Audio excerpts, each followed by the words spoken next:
Okay, my chapter is the integrative model of talent development by Francois Gagne. I'm going to be perfectly honest. This is a little information heavy. So the following slides are just copies of the notes I took as I was reading the article. I'll provide a copy of the slides with this assignment for you guys since we're using these shared videos to help study for the praxis in the hopes that that helps. Um, to be honest, it's a lot to get through.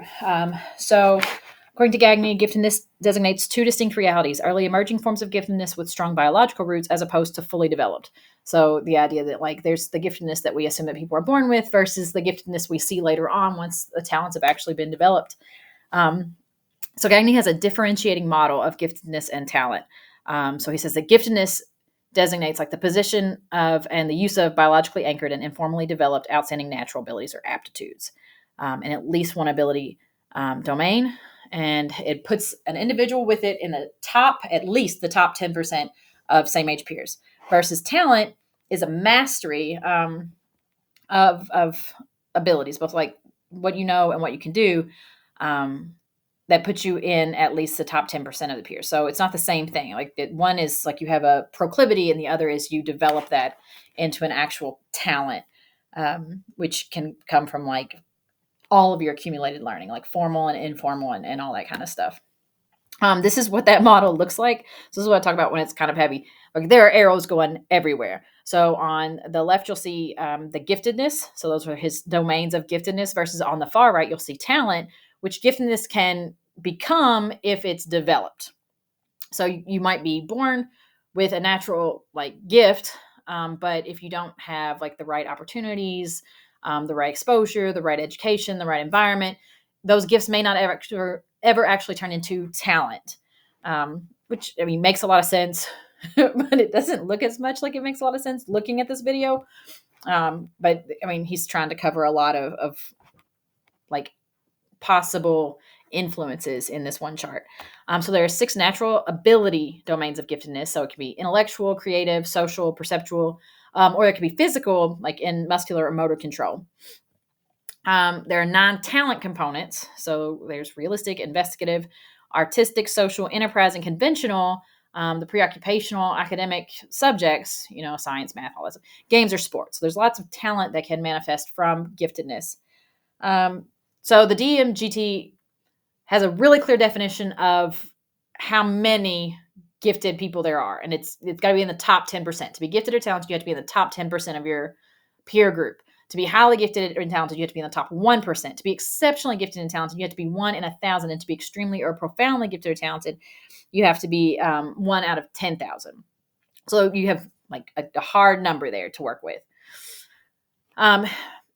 The DMGT's view of talent development is that talent is a result of the progressive transformations. Like over time, your giftedness becomes a talent if it develops into or through activities, investment, and progress, right? So you make progress, you do activities, you invest time, talent, treasure, whatever, to turn giftedness into talent. So this is a detailed illustration of Gagne's differentiating model of gifted and talent. So again, you have your natural abilities and your talents on opposite sides, and your natural abilities kind of have to be filtered through all of these catalysts in a developmental process to get to your competencies. So there are a ton of things that a person could be exposed to in the course of their life on purpose or by accident that can either turn a gift into a talent or could prevent the development of a gift into a talent. So through the DMGT, like all of those things interact. There's not like one thing that makes a person gifted and talented. Like you may be born with certain abilities, or not even abilities, right? Really, it's just like the potential for an ability, but there's no like one thing you can do to a kid to turn a gift into a talent, just like there's no one thing you could do to a kid to make them gifted in the first place. Like everything interacts in a really complex way to develop a gift into a talent. And it requires, kind of like a different amount of these things per person, right? Like some people could be coming from like a really disadvantaged kind of situation and they have a lot of like struggles and they still manage to develop their gift into a talent. And then some people could come from a really privileged position and not be able to convert that gift into a talent. So there's a theoretical definition of academic talent development, the ATD, within the DMGT IMTD framework. I think part of why this article is so heavy and kind of difficult, I think, to follow is because there are so many of these like initials to kind of keep track of. So ATD, just academic talent development, and it corresponds, right, to the progressive transformation through a long-term process to turn those biologically anchored gifts into developed talents. And it has very specific like parameters that it says, that a person should try to follow in order to do that. Again, though, it doesn't make it a guarantee. It's not like there's like if you take a gifted kid and you do A, B, and C to that gifted kid, you will turn them into like a gifted and talented individual. Gifts can fail to like progress. Gifts can fail to be capitalized on. And talents can never emerge, or they could emerge without any of the ATD. It's one of those things where it's just like so many factors. It's really hard to determine what is going to cause it to to really be successful. But these are the ATD are the things that they think are most likely to make it successful. So why should you differentiate? So traditional selection for gifted and talented programs typically select high achievers who usually prove themselves more motivated, more socially adept, and more psychologically stable than average peers, right? Like they're already being successful. So you're not, in that case, like being able to eliminate all the other factors and just find the gifted kids. You're finding the gifted kids who are already in a process of turning a gift into a talent. So it is possible that because of that, there are a lot of kids who are gifted who are overlooked because they have behavioral other difficulties that you maybe can't see when you look at them, or perhaps you can't see the giftedness because all you see when you look at them is this other barrier between them and that development. So he talks a little bit about what innate means because they talk about that a lot in gifted and talent, right? Like some people just having innate talents, they're just born with it. And it really kind of discusses like innate really has to be just like genetically what you're born with, right? Like it's just your raw materials. So behavioral genetics are what is innate. Like you're born with certain like chromosomes and biological functions, and what you get is what you get. So giftedness can't really be innate because even though you're born right with like whatever it is your physiological makeup is, like some people who are like highly, let's say like their IQ is super super super high, like they have all of that potential, but they don't ever manage to convert it into a talent. And there are some people who like on paper look way closer to average than exceptional, but through like hard work and just determination and chance and environment, they're able to turn, what they've got into this something you would consider highly talented. So it really depends on the catalysts, right? There might be like a biological basement for giftedness, but it's really how that giftedness matures that determines whether or not the person's going to be gifted and talented.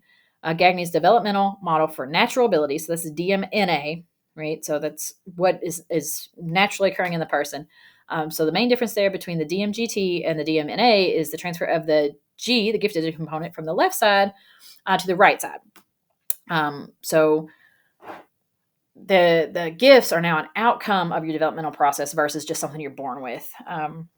And there are 3 levels of biological underpinning. So he does acknowledge in this particular model that there are biological foundations for some of these things, but they're not, I don't know, that like the be all end all. Sorry. So maturation molds natural abilities, and that will become talent, but maturation can't create abilities. Now that doesn't mean that like nobody can create an ability within themselves if they're not naturally gifted. It's what it's saying is like whatever the potential is biologically, maturation develops that potential into what it will be. The learning component is informal because it lacks a structured organization. So spontaneous learning and practice factors into this one. The integrative model of talent development shows how talent development has its distal origins in the progressive emergence of natural abilities as early as your genetics, when you're before you're even born, but that the maturation process continues after birth as those abilities take like the shape they're going to take.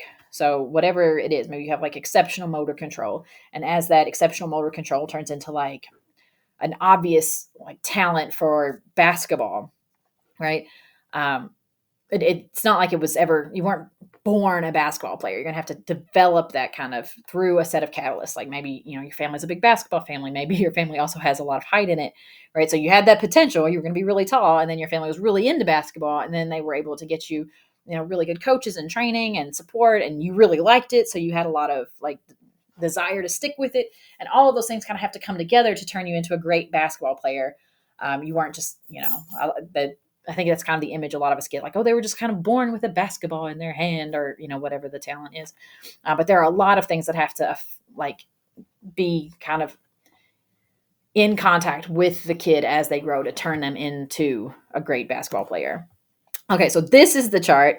That's the integrative model of talent development. So you see the DMNA, the natural abilities over here, and then the gifted and talent is over here. So like here you have your like genetics, your natural, like this is what you're born as. And then there are all these catalysts that, are beyond your control when you're little, really, like where you're from and all that kind of stuff. There's your maturation, growing up, and that turns into natural abilities that start to become obvious, right? So, when you're young, people can start to see like, oh, this kid's got a lot of like, motor control, or this kid seems to just be able to pick up things really quick, or this kid's super good at math. So they can start to see some of this stuff. And if you test into, or you're obviously in the 10% of your peer group, then to develop that talent, there's a whole other group of catalysts that are now introduced into the equation because you've been identified as, a naturally gifted person, that if it's done well, using best practices, can turn into these like top 10% talented people, right? But it's very unlikely for a person to make it all the way from the left side all the way to the right side without that second group of catalysts. So how to best foster academic talent development. So an DMGT inspired ATD program uses kind of like their aim is for the best possible result. So they use their best educational practices that we've determined to get the highest number of kids transferred from their aptitude to excellence. And you're always going to be dealing with some level of variability because, kids vary person to person. There's not really anything you can do about that. Like a person is kind of who they are on one level or another. So they're on the chart, but there's not really a lot you can do about it, but it will impact the outcome. So how do I identify your target population? Academic achievement outperforms any other predictor, which is, I feel like sometimes counter to what we've covered in like identifying special populations. But like if they're already doing really well, that's one of the best ways to know that, okay, well, this kid might be talented. Being able to achieve and continue to achieve is the best predictor we've got of who might be gifted or talented. So that's the number one. And it is able to incorporate their natural abilities, their developmental process, their personal characteristics, and their environmental influences all together in order to be able to achieve academically. And then the other one is aptitude tests, IQ tests. So grades and IQ tests, as it turns out, are the best way to predict your gifted and talented population. There's another factor, they call it volition. We've, I'm sure, heard a lot of it, you guys too, lately. It's grit, their ability to stick to it.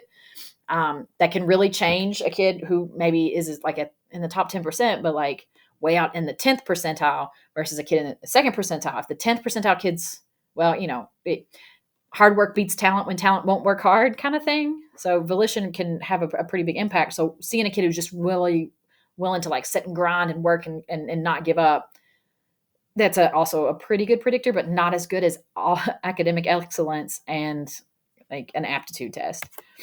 The 7 essential ATD characteristics. So the things you want to see in a gifted and talented program in order for it to really be serving its population in the best possible way, based on all the research, is you need an enriched curriculum, daily enrichment, full-time ability grouping, customized and accelerated pacing, challenging excellence goals, a highly selective access, and early introduction.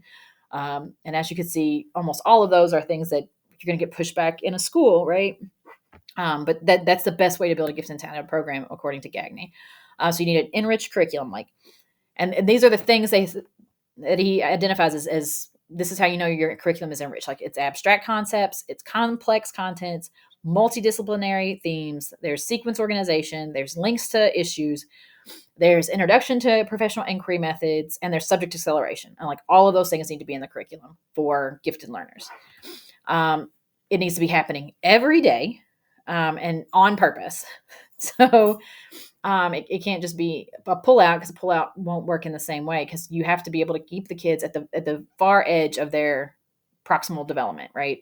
If you're not keeping them at the very edge of it, then they're going to disengage or get bored, or just starts to feel that stress of being slowed down, and that gets pushed back, because if you let them keep going, or if you're trying to do it every day, it can get in the way of other pullouts and other subjects. And you also need full-time ability grouping, and I've seen that get pushed back on too. But like, full-time grouping is the only effective way to create the appropriate classroom conditions for sustained daily enrichment.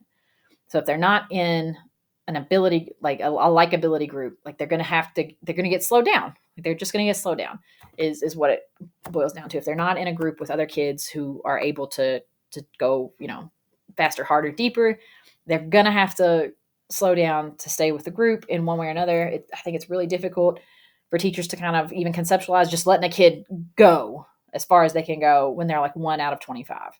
But if it's 25 out of 25, like it makes a lot more sense. Plus, those kids are pulling and pushing each other further as well.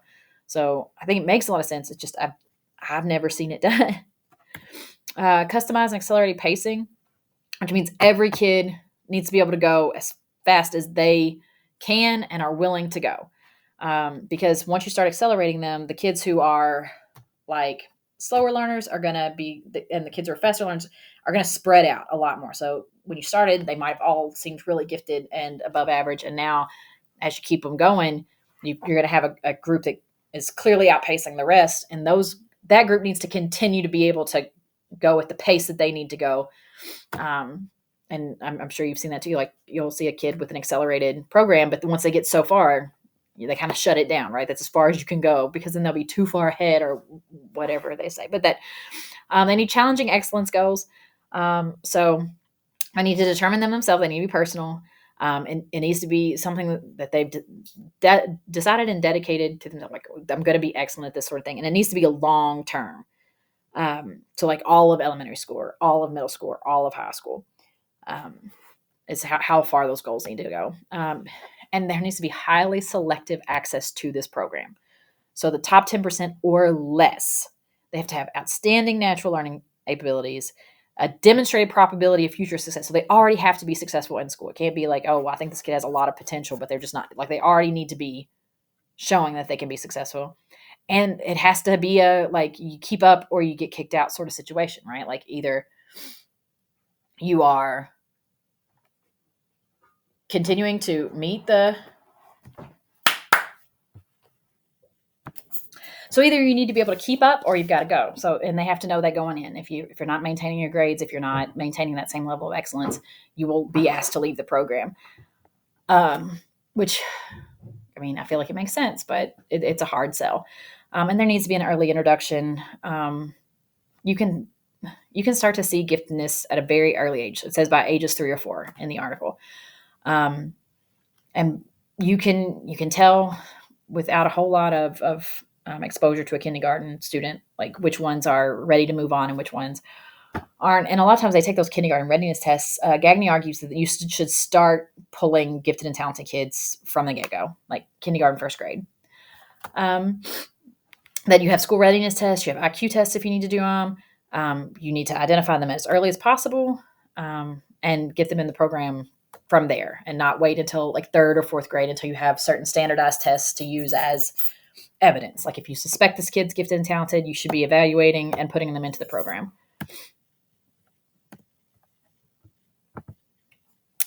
So in order to move in that direction, there's got to be a lot of changes.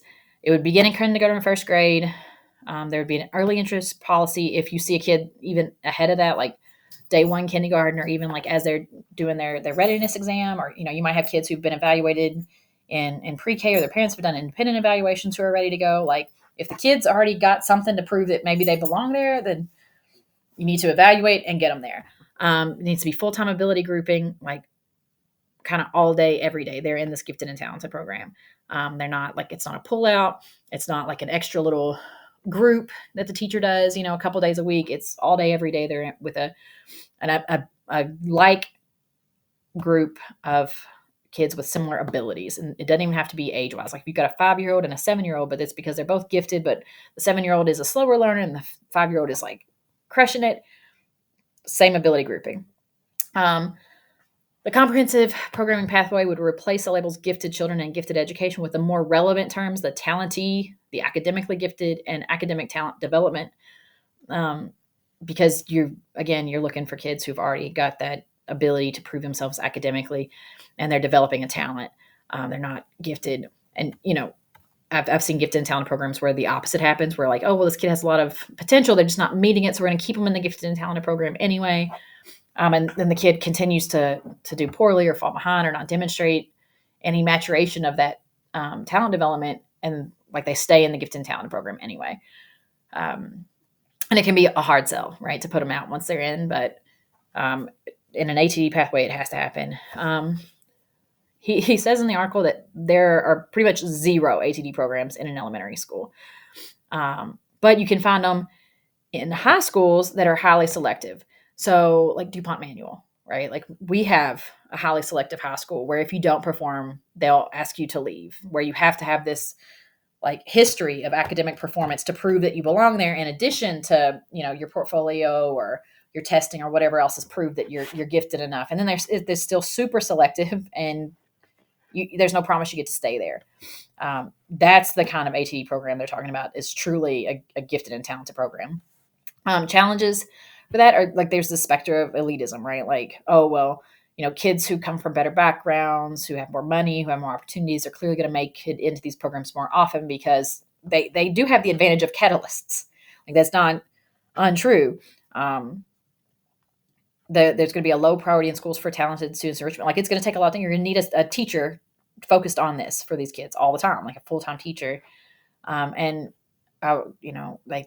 there's not exactly the same kind of payoff for schools when it comes to like school report cards and that kind of stuff to get a high student higher than there is to get a low performing student up to grade level. So there's not really the same sort of encouragements to do that sort of things. There's a lot of ambivalent attitudes of teachers and administrators when it comes to sort of like, they're doing well enough. Like why, why dedicate resources to kids who are doing just fine? And obviously because they need to be served as well, but it's a challenge. And then there's that resistance towards full-time ability grouping and acceleration. You have teachers who worry about a kid getting too far ahead. You have teachers who worry about a kid not being with the same age peer group. You have that kind of concern about when you have ability grouping, it's stigmatizing a kid, or it creating kind of a hierarchy in the school. So these are all challenges that are in existence for ATD. Again, almost every word on this is like from my notes and highlights of the article. It's a pretty information and research heavy article. It's pretty dense. I'll put a copy of the slides up for you guys if you just want to print them out for your own study purposes. But yeah, that's Gagne's integrative model of talent development.